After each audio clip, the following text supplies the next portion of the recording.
Thank you.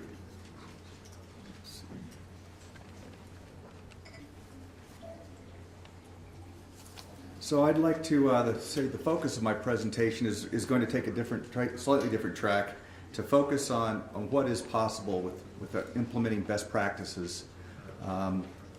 Primarily focused at rehabilitation, but it can also be applied to mining operations. I would like to point out that there are EU best practices. There was a publication in January of 2009. It's over 500 pages. It goes into a lot of detail on best practices. It's part of the EU mining directive. But it is apparent from the presentation by Levon and some of the folks that came yesterday and expressed opinions, there are valid concerns. I think there's a real need for stakeholders to come together, perhaps to try to change the Armenian paradigm in the context. You know, when you look at things that have happened in other countries, and I've got the American perspective, I've worked in Mexico, I've worked in some countries in this part of the world, there is a lot, I think, that Armenia could learn from countries who have made mistakes. As Sam mentioned, I worked on one of the largest Superfund sites in America. It was a site where the U.S. government manufactured pesticides and chemical weapons.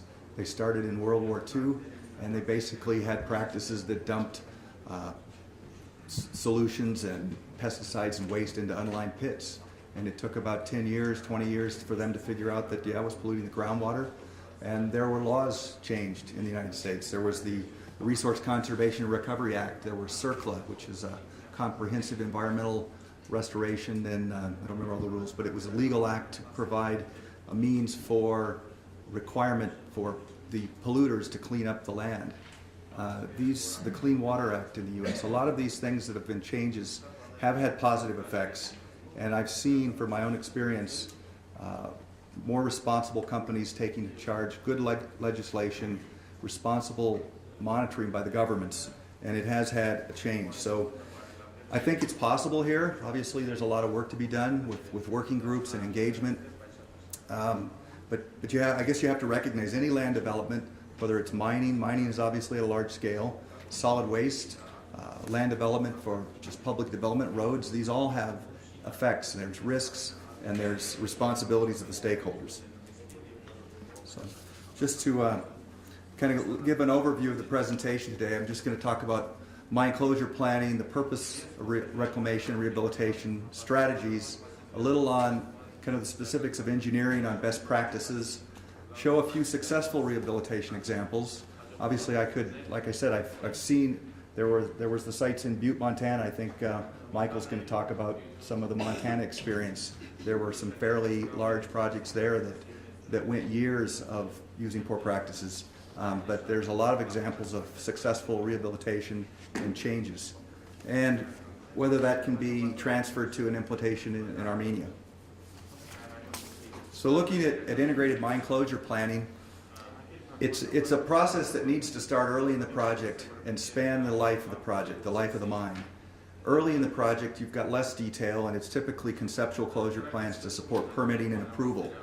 As you increase and extend the life of the mine, you need to get into more detail. You need to develop design criteria and success criteria, living documents that you can change from experience and involve the end land use people. If it's going to be reclaimed as a ski area or agricultural land, industrial land, who are the end use recipients of the land, and involve them in the procedures. As you continue through the process, you get more into preliminary closure plans or more advanced plans to support feasibility studies, to support financial assurance. It's important that there are mechanisms to provide financial assurance. I heard a lot about some new legislation possibly on taxing tailings. In the U.S., there's actually a document by the ICCM in 2005. It's a report basically on financial assurance, and it provides a lot of guidance. It's interesting. There's different means: irrevocable letters of credit, bonds, insurance funds. The practice I've seen in the States, it varies from state to state, but typically bonds are required. Companies are required to put up a bond or some financial assurance. The means to estimate the cost of reclaiming the land are prescribed. It's not as standardized. Somebody asked yesterday about, can we have standardized procedures? Well, I think that would be a challenge. I mean, I think the people of Armenia and the people of any country or state need to be involved in developing those standards so that they have a stake in the implementation and have a say-so. For instance, I spent a lot of years in California, and they use a procedure, and then the state of Nevada has a procedure for actually estimating reclamation costs. It's actually now used worldwide, called a standardized reclamation cost estimator. And it's essentially a big spreadsheet that looks at every aspect of the mine. It brings in the mine planning and the estimation of costs, looking at social costs, what are the costs at the end of the life. It's a great tool. I'm sure there's others out there, but these sorts of tools I think should be considered. Just an example. Just looking at this, I've put this up here just as to example. If you're thinking about mine planning and you implement good practice, and you know what the risk, you identify the risks and the unknown. If you implement good practice through the life of the mine, from feasibility to construction through operations into decommissioning, you're likely to get to the end of the life of a project and have limited liability as you go into post-closure. If you've taken on poor practices, and probably like some of the ones that Levon's shared, you're going to get into a huge liability, and whether that's the mining company's responsibility or the government's or other stakeholders, you have that risk, and it should be looked at early in the project. So the purpose of reclamation is really to provide to recreate the land, or physically sustainable and produce a biologically productive landform at the end of the life, something that the stakeholders can use, that's useful land. Some of the goals and objectives should be set out at the beginning of a project, early in the planning, to meet the accepted post-closure land use goals and objectives.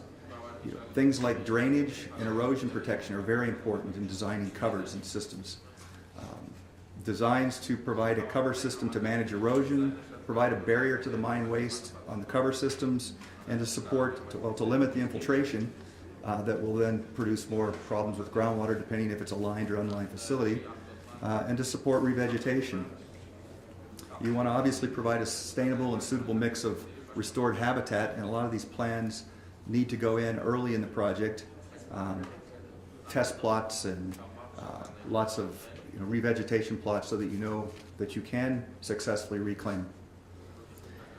Engineered controls to manage and mitigate impacts like drainage systems, liners if needed, are really important to bring into the design to minimize or even eliminate the need for long-term water treatment. There's usually a post-closure period, and to avoid situations where it's perpetual, the more planning and the more engineering mitigation you can do in these projects early, the better off you'll be.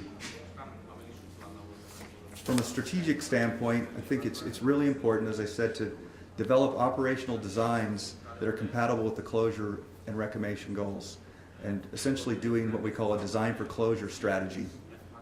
And as you advance the mine life and the mine designs, it's important to continue to advance that closure plan. You'll integrate, like I said, lessons learned from test plots, meaning a plot where you'll put a cover system in it to determine whether you can use mine waste, if it's clean mine waste, inert, and if the soil's suitable to promote growth, and what sort of infiltration you're getting behind these covers. And maybe also consider the feasibility of integrating a geomorphic approach, which is trying to mimic natural landforms into the process, so that it's not such a stark image with nice rectangular features. You can do some basically landscaping. It's possible, and I've seen it done. It's important to bring experts into the process, a closure review team, not just experts in reclamation, but operations, in management, in the social, the people from the community, so that they have a stake in transitioning and developing these closure plans and seeing them implemented. And of course, for gold projects, it's important to follow the International Cyanide Code best management practices that have been implemented. So the goals obviously are to create long-term sustainability of a landscape. This is the type of thing that you would ideally strive for, is land that's usable for agriculture or farming, and that's not left tainted. You want to strive for moderate to low rates of erosion, aesthetic appeals, suitable drainage, proper habitat for wildlife, and a lot of biodiversity vegetation. So I said we can learn from nature. A lot of the same processes that are present in nature that make them sustainable can be applied to design of man-made structures. Minimizing overland flow paths on designing waste dumps, avoiding dams at the end of the use unless you have a post-closure benefit that will be taken on by the stakeholders. Minimizing or limiting terraces and benches that would pond water, keeping proper designs. And so in that approach, this is an example. This was in the oil sands project. I'm not sure how you can see this, but the original design had terraces and very irregular shaped, and the engineers designed this to put some irregular shapes in and provide drainages to go into this pond. It was before it was complete. There was some other work going on, but it's things to take advantage of nearby landforms, looking at slope angles and slope lengths and trying to mimic that. Accounting for the regional vegetation or and the climate as well. You need to look at cycles in the climate, not just take average climate conditions, but look at wet season variations, dry season variations, depending on where you are. And so in doing the engineering planning and the mine planning, it's really important to develop some design criteria to affect cover systems, the geometry, the hydrology, and the stability, particularly in a country like Armenia where you have a high seismic risk. But cover systems, it's good to set performance objectives to limit the infiltration into the mine waste or tailings or waste dumps.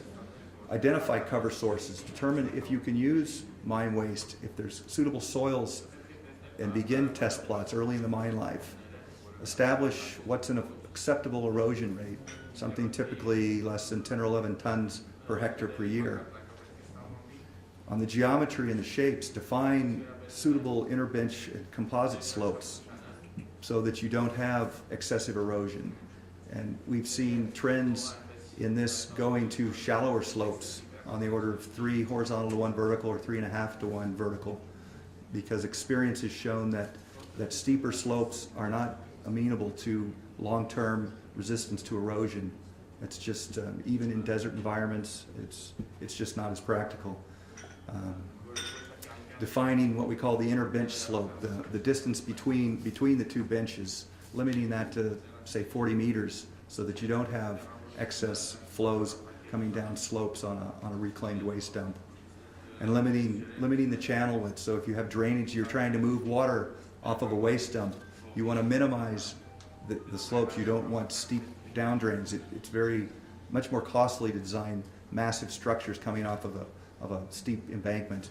If you can keep the top slopes generally 3% or less on a top dump and divert that runoff away from the down embankments of the downslope direction. So and a lot of the works needs to be supported by hydrologic and hydraulic calculations by the surface water engineers, managed and engineered channels and spillways. There's lots of procedures and tools for that, the HEC-RAS and HEC-HMS. And establishing appropriate design storms, like I said, looking at the climate and whether it's depending on the risk of the structure, if it's a 1 in 100 year storm, if it's a critical spillway or a critical tailings dam, maybe you need to look at a little bit higher frequency of storm. And then stability, obviously setting factors of safety based on static and seismic or pseudostatic conditions, and establishing a design basis earthquake. Typically for closure, the practice is to use the 1 in 2475 year event, which has a 2% probability of occurrence in 50 years. There's different procedures. The large ICOLD Division on Large Dams has some procedures on that. The Australians have some mandates, and it's somewhat risk-based, so that needs to be considered. And just a few examples that it is possible. This is a site in Canada. Before closure, it was the top of a tailings dam, and it was reclaimed into a fairly decent-looking meadow. A project in South Wales. Took over 30 years for the reclamation to take hold. It was a lengthy process that evolved all the way to 2007. And I mean, as you can see, the same building here is here 30 years later, and it takes time, and it takes commitment by the stakeholders and by the companies and by government regulators. This is a site in Montana, a gold mine, open pit gold mine. The waste dumps here at the end of the life were regraded and first hydroseeded, and then later revegetated with grass. And there were clay caps put on those to minimize infiltration. And it's been a successful example. So I think, thinking about implementation in Armenia, I think there definitely is an opportunity to continue the dialogue and continue some of the working groups that have been initiated here in the past. Perhaps things like initiating planning guidance documents. I didn't have a chance to look at some of the legislation that Vegan was discussing, but I've looked at some of it. But perhaps implementing some of the best practice guidelines of the EU from 2009 into some of the planning documents, or perhaps into the regulations. And again, not knowing the regulations, whether there are actually performance-based regulations for tailings dams and heap leach and waste rock facilities. I think it's important that these regulations are transparent in the regulations, and that they're followed up, and hopefully good things will happen. So anyway, thank you very much. We'll take questions later.